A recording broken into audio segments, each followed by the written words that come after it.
아멘. 저는 오늘 여러분과 함께 믿음이 있는 자의 기도라는 제목으로 은혜를 나누고자 농구 감독 허재 씨와 영화 배우 박중훈 씨가 방송에 함께 출연했는데 고등학생 때부터 친구였다고 합니다. 그 시절에 허재 씨가 박중훈 씨에게 너는 커서 뭐가 되고 그러냐, 뭐가 되려고 그러냐 라고 핀잔을 준 적이 있었는데요.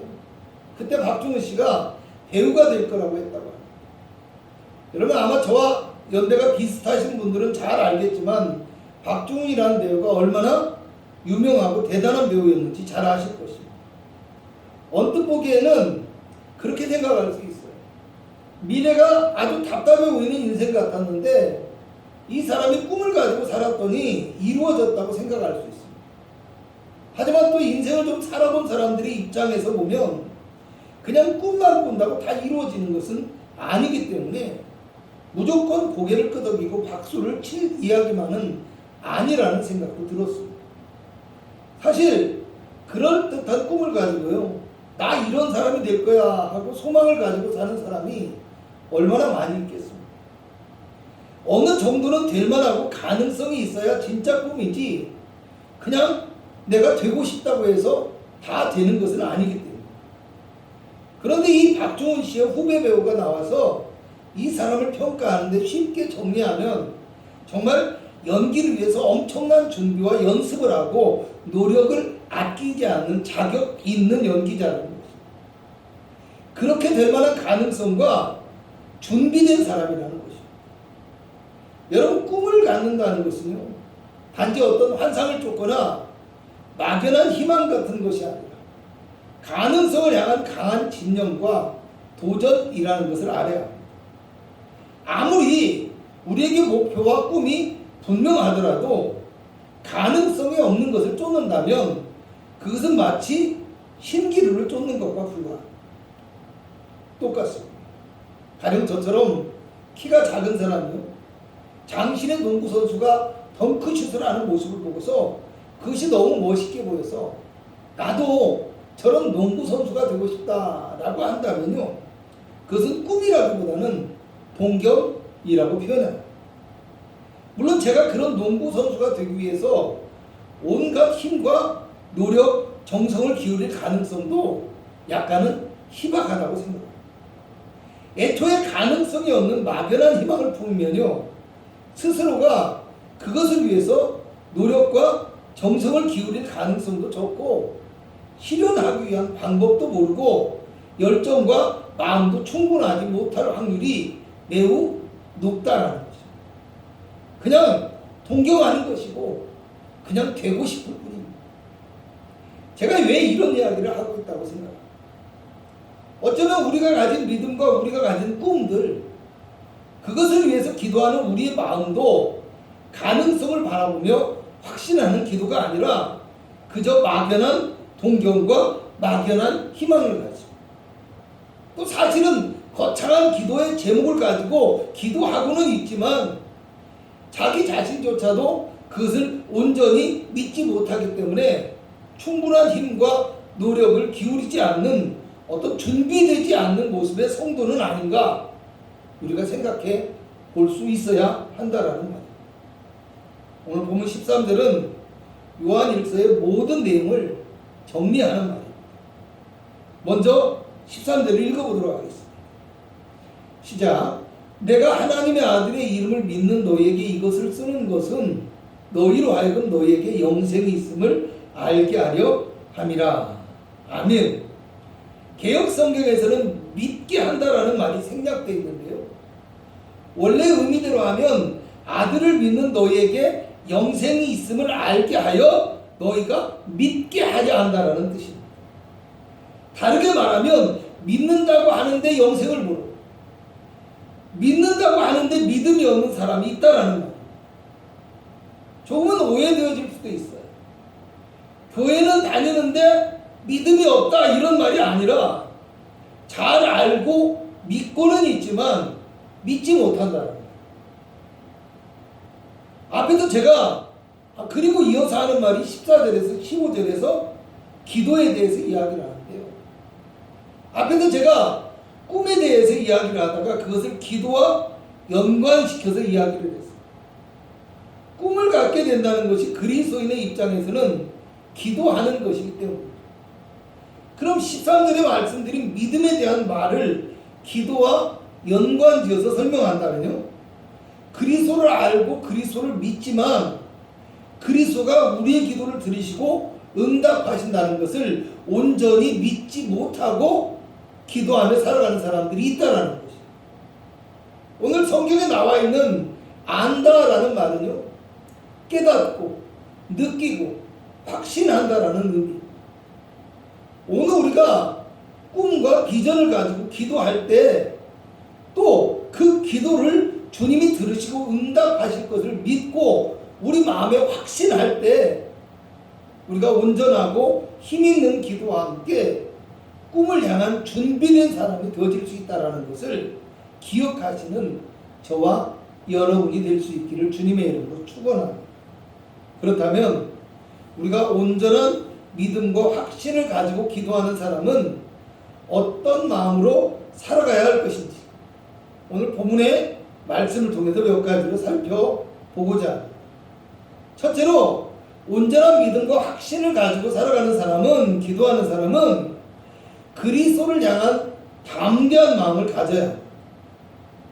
본문 14절에는 그를 향하여 우리가 가진 바 담대함이라고 말씀합니다. 담대함과 용기는 어떤 것을 능히 감당하고 성취할 만한 능력이 자신에게 있거나 그것을 이루기 위해서 자신이 의지하는 어떤 대상이 충분한 능력이 있다고 믿게 될 때 가질 수 있다는 거예요.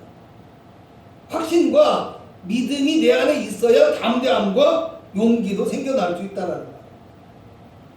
만약에 자신이 가진 능력도 없고 믿을 만한 것도 없으면서 큰 소리를 친다면 어떻겠습니까?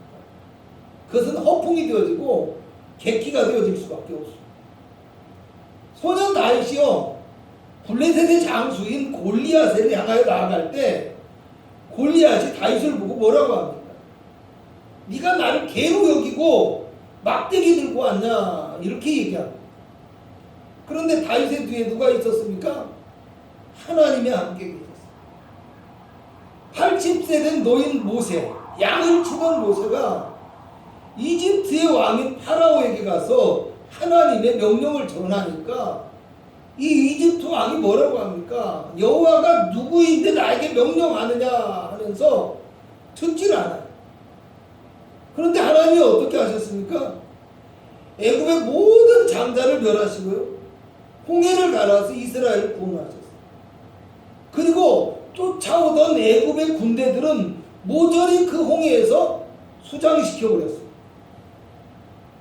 여러분, 믿음의 사람들의 기도와 꿈이요, 세상의 사람들의 눈과 생각으로 보면 허풍이고 객기처럼 보일 수 있지만요, 능치 못하심이 없는 하나님이 함께 하시면 무한한 가능성과 비전이 되어진다는 것을 기억하시기 바랍니다. 본문 13절에 영생이 있음을 알게 하려 한다는 말 속에는 영혼까지 다스리시며 생명까지도 온전히 주관하시는 하나님의 능력을 나타내 보여주시고 계십니다. 마태복음 10장 28절에 31절을 보면요, 예수님께서 몸은 죽여도 능히 영혼은 죽이지 못하는 자들을 두려워하지 말고 몸과 영혼을 능히 멸하시는 하나님을 두려워하라고 합니다. 그러면서 참새 한 마리도 하나님이 허락해야만 땅에 떨어진다고 얘기합니다. 그리고 뭐라고 말씀하십니까? 너희는 머리털까지도 다 세신바 되었으니 두려워하지 말라라고 말씀합니다. 히브리서 4장 16절에는 그러므로 우리는 긍휼하심을 받고 때를 따라 돕는 은혜를 얻기 위해서 은혜의 보좌 앞에 담대히 나아갈 것이니라고 말씀합니다. 본문 14절에 그를 향하여 우리가 가진 바 담대함이란 말 속에서 향하여라는 말은 가까이 한다라는 뜻이고요, 가졌다라는 말은 붙잡는다라는 뜻입니다. 그러니까 하나님을 가까이 하여 하나님을 붙잡는다는 것입니다. 담대함이라는 말은요, 숨김없고 솔직하고 확신을 가지고 있는 것을 봅니다. 만약에 우리가 영원한 생명을 주관하시는 그리스도의 능력을 믿고 확신하게 되어지면 그리스도를 더욱 가까이 하게 되어지고 그리스도의 이름을 붙들고 그리스도 앞에 우리의 마음을 숨김없이 아뢰게 되어지는 믿음의 담대함과 용기를 가지고 기도할 수 있게 되어진다는 것을 아시기 바랍니다.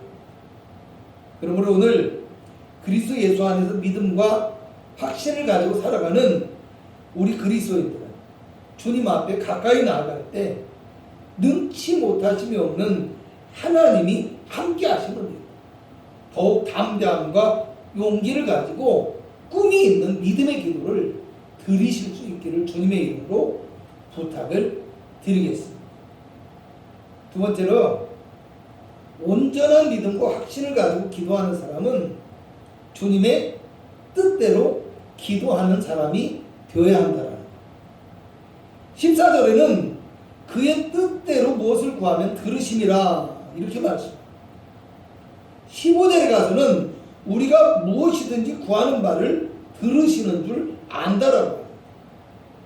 이것을 합쳐서 설명하면 무엇을 구하든지 그의 뜻대로 기도하면 그리스도께서 들으신다라는 말입니다. 뜻대로 해서 뜻이라는 말은요 어떤 선택, 결정, 의지를 뜻합니다. 뜻대로 해서 대로라는 말은요 무엇을 따라 이런 뜻입니다. 그러니까 그리스도의 선택과 결정과 의지를 따라 우리가 기도하면 이라는 말이에요. 우리 기도의 목적이 내 영광과 평안이 아니라 하나님의 뜻에 따라 순종하고 하나님의 나라와 영광을 위한 기도가 먼저이어야 된다는 것을 의미합니다. 나의 이기적인 욕심과 생각을 따라서 기도하고 나의 감정과 느낌을 표현하는 것이 아니라 주님의 뜻이 무엇인지를 알기 위해서 주님의 마음을 생각하고 주님이 기뻐하시는 기도와 간구를 드릴 수 있어야 한다라는 말. 뜻대로라는 말이 가지고 있는 또 하나의 의미는요 뜻 아래라는 뜻입니다. 시간과 장소를 표현할 때 사용하는 말인데요. 그래서 우리말로는 뜻 안에서라고 표현하는 것이 더 적절한 표현이라고 할 수 있습니다. 먼저는 주님의 시간에 대한 얘기. 주님이 원하시고 계획하신 시간 안에서 그리고 믿음의 모든 과정을 통해서 하나님의 열매가 나타나야 된다. 주로 그렇다라는 거예요. 그런데 우리는 늘 빨리 그리고 편하게 더 많은 거, 더 좋은 것만을 원하며 욕망을 따라서 기도합니다. 마치 걸음조차도 온전치 못한 아이가 자전거를 타겠다고 떼를 쓰듯이 스스로 준비되지도 않았으면서 응답 받기만을 바라며 떼를 쓰고 기도를 하고 있지는 않는가. 우리의 기도를 점검해 보아야 합니다. 또 하나는 장소의 개념인데요. 하나님께서는 구원과 축복의 언약의 말씀을 아브라함과 모세와 선지자를 통해서 말씀하셨습니다. 그렇게 주셨잖아요. 그리고 그리스도의 십자가와 부활을 통해서 완성하셨으며 그리스도와 그분의 말씀 안에서 모든 것을 우리에게 계시해 주셨다라는 것. 우리의 기도가 그리스도와 그리스도의 말씀 안에서 이루어져야만 할 이유가 그거예요. 때문에 우리는 그리스도 예수의 마음을 본받고 그리스도의 말씀 안에서 하나님의 선하시고 기뻐하시고 온전하신 뜻이 무엇인지를 알고 그 뜻 안에서 기도할 수 있어야 된다는 말이에요. 코로나로 인해서 정부가 긴급 생계 지원의 형태로 국가 지원을 몇 차례 실시했고요. 또 하겠다고 이야기합니다. 그런데 거기에 붙어있는 여러 조건들로 인해서 불만을 가진 사람도 많고 또 정치권도 뜨겁게 논쟁을 하고 아무리 어렵고 힘들다고 손을 내밀더라도 정부가 만들어 놓은 이 조건을 충족하지 못하면 못 받기 때문에 그래서 이제는 전 국민에게 지원을 하자 이렇게 얘기를 하니까 나라의 국간을 맡은 장관이 난색을 표시하고 국민들조차도 우려를 표시하고. 왜요? 국간의 상황도 봐가면서 규모 있게 꾸려 나가야 나라가 안정적으로 유지될 수 있기 때문에. 어쩌면 우리의 기도도요, 하나님이 원하시는 뜻과 언약에 맞게 온당한 기도가 이루어질 수 있을 때 가장 빠른 응답과 역사가 일어나지 않을까 생각합니다.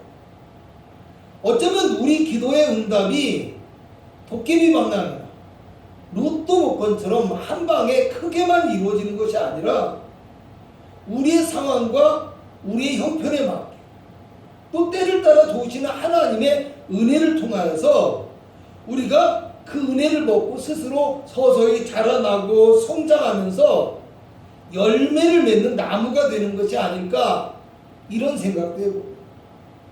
그러므로 오늘 하나님 앞에 부르짖는 우리 믿음의 사람들은요, 내 욕심과 뜻을 주장하는 그런 기도가 아니라 하나님의 뜻을 구하며 하나님의 뜻에 따라서 순종하며 살아감으로 합당한 응답과 축복을 받게 되는 믿음의 기도를 드리는 삶을 살아갈 수 있기를 주님의 이름으로 부탁을 드리겠습니다. 세 번째로, 기도한 것이 이루어질 것을 믿어야 한다. 할렐루야. 기도한 것이 이루어질 것을 믿어야 한다. 야고보서 1장 6절에서 7절에는 오직 믿음으로 구하고 조금도 의심하지 말라. 의심하는 자는 마치 바람에 불려 요동하는 바다 물결 같으니 이런 사람은 무엇이든지 죽게 없기를 생각하지 말라. 이렇게 얘기합니다. 기도하는 사람은 기도 응답에 대한 분명한 확신이 있어야 한다는 거예요. 마가복음 11장 24절에 예수님께서는 무엇이든지 기도하고 구한 것은 받은 줄로 믿으라. 그리하면 너에게 그대로 되리라고 말씀합니다. 본문 15절에는요, 우리가 그에게 구한 그것을 얻은 줄을 또한 아느니라고 합니다. 저는 앞에서 이루어질 것을 믿어야 한다고 했는데 오늘 성경은 받은 줄로 믿으라고 얘기해요. 얻은 줄로 안다라고 얘기합니다. 이미 이루어졌다라는 뜻입니다. 여러분, 일꾼이 품삯을 받기로 하고요, 일을 했다고요. 그러면 아직 일이 끝난 다음에 주인에게 돈을 받기 전이라도 내가 일을 해서 돈을 벌었다라고 이야기를 하죠. 왜요? 계약의 조건이 성립되고 이루어졌기 때문에. 학자들은 얻은 줄로 알라라는 말에 대해서 하나님의 뜻과 언약에 맞는 기도를 드림으로 언약의 효력이 발생했기 때문에 그 결과를 이미 얻은 것과 똑같다라고 이야기합니다. 또 안다라는 것은요, 응답을 받은 것을 확신한다라는 말. 선거가 다가오니까 힘있고 능력 있는 정치인들이 온갖 공약을 다 쏟아냅니다. 그런데 국민들이 그것을 잘 압니다. 그래서 선거철에는 어떻게 합니까? 당신은 어떻게 이 공약을 지킬 것이냐, 이 공약에 대해서 검증을 하거든요. 그리고 선거가 끝나면 공약을 빨리 이행하세요, 약속을 지키세요 하고 촉구를 하게 되죠. 여러분, 그런데 저 같은 경우는 가끔 우리 성도들이요, 제가 필요한 것을 가져다 주겠다 이렇게 얘기를 하면요, 그 자리에서 고맙다라고 얘기를 하고요, 그냥 언제 가져오냐, 어떻게 할 거냐 묻지 않고 나도 모르게 잃어버려요. 고맙게 생각을 안 하거나 아니면 그걸 가볍고 우습게 생각해서 그런 게 아니에요. 왜 그럴까요? 신뢰하기 때문에. 가지고 온다고 했으니까 더 이상 내가 오나 안 오나 신경 쓰지 않아도, 더 이상 재촉하지 않아도, 내가 굳이 고마워요 몇 번씩 안 해도 어느 날 보면 도착이 있어요. 그러니까 이미 준다고 할 때 받은 것과 똑같은 마음이 제 안에 든다라는 거예요. 그러므로 오늘 우리가 하나님을 믿고 신뢰하며 그 언약의 말씀을 믿으면 우리가 기도한 것을 그리스도께서 이미 들으시고 응답하신 것을 확신할 수 있게 되어집니다. 그리고 또 그렇게 확신하는 자는 기도하면 할수록 더욱 자신의 믿음의 삶이 견고해지고 감사하는 생활을 하게 되는 풍성한 열매와 능력이 나타나는 성도가 될 수 있다는 것을 기억하시고 기도 응답에 대한 확신과 믿음이 가득한 저와 여러분이 되시기를 주님의 이름으로 축원합니다. 결론적으로 말씀드리겠습니다. 안다라는 말의 또 다른 의미는요, 느낀다라는 뜻을 가지고 있습니다. 신뢰할 수 있는 것과 신뢰할 수 없는 것의 차이는요, 수학의 공식처럼 꼭 집어서 판단할 수는 없습니다. 그냥 경험과 여러 가지 정황들을 통해서 그냥 느끼는 거예요. 믿을 수 있어. 아니면 믿을 수 없다. 이렇게 느낀다는 거예요. 여러분, 영이신 하나님, 보이지 아니하시는 하나님을 우리가 어떻게 볼 수 있습니까? 하나님의 음성을 우리가 어떻게 들을 수 있습니까? 보아서 아는 것도 아니고 들어서 아는 것도 아니에요. 그냥 하나님의 함께 하심을 우리가 느끼는 거예요. 하나님의 소리를 우리가 느끼는 거예요. 하나님의 말씀을 통해서 마음으로 믿고 마음으로 느끼고 보이지 않는 하나님의 세계를 영의 신비함으로 체험하며 살아가는 거예요. 이 영의 신비함을 느끼고 경험하기 위해서는요, 우리 영이 새롭고 민감하고 영적으로 충만하며 건강한 성도가 되어져요. 그럼 그러기 위해서 무엇이 필요합니까? 무엇보다도 우리가 영의 건강한 성도, 성령으로 충만한 성도가 되기 위해서는 우리 안에 언약의 말씀, 하나님의 말씀으로 채울 수 있어요. 날마다 주의 말씀으로 채우고 날마다 그 말씀을 붙들고 기도함으로 내가 하나님과 가까이 하는 삶이 되어져야 내 영이 건강하고 하나님을 느끼며 하나님을 경험할 수 있는 믿음의 성도가 될 수 있다는 거예요. 그러므로 오늘 저와 여러분은 온전한 믿음의 확신을 가지고 담대하게 하나님 앞에 나왔어요. 그리스도의 십자가 뜻 안에서 십자가의 그 능력을 의지하고 확신하며 기도합니다. 꿈과 비전이 가능성과 축복의 열매를 맺어가는 능력 있는 그리스도, 능력 있는 삶이 되실 수 있기를 주님의 이름으로 부탁을 드리겠습니다.